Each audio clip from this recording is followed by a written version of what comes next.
বলেছে এটা নিজের জান আল্লাহ তাআলা যে সুস্থ রাখছেন, আল্লাহ তাআলা যে বড় বিমারি দেন নাই, আল্লাহ তাআলা যে আমাকে রহমত দান করছেন, বলেছে এটা এই ফিতরাটা দিয়ে দেওয়া।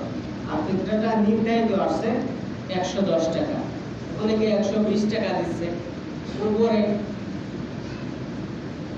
58 উপরে হলো 2800 টাকা, তার উপরে কেউ দিচ্ছে। যার যার মালের উপর, যার যার ব্যবসার উপর সে দিতেছে, কিন্তু সর্বনিম্ন 110 টাকা এই ফিতরাটা পরিশোধ করবে। আর এটা পাবে কারা? আমরা অনেকে যাচাই করি না, বলেছে অভাবগ্রস্ত। আমরা সকলে জানি যে অভাবগ্রস্ত বলা আছে গর্বনের তার ধারে এটা পৌঁছায় দেওয়া। এতিম, অসহায়, দুস্থ এদেরকে দেওয়া। যদি একদম নিকটবর্তী কোনো আত্মীয় হয়, মানে তার এই জাকাতের টাকাটা, ফিতরার টাকাটা এটা দিয়ে দেওয়া।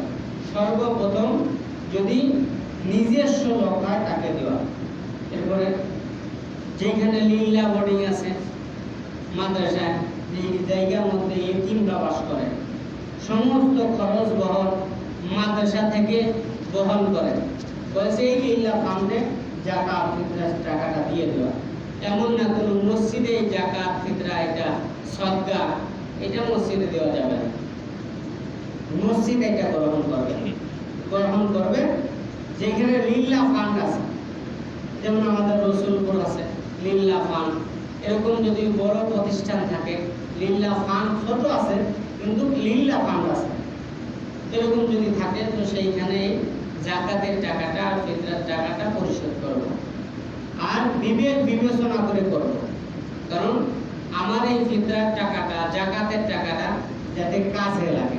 এমন কাউকে দিলাম যে সন্ধ্যাবেলায় দিছি, দেখা যায় ঘন্টা খানিকের মধ্যে বিড়ি, সিগারেট, পান, মদ, গাঁজা যা ইয়াবা যা আছে খেয়ে শেষ করছে। এরকমটা না করা।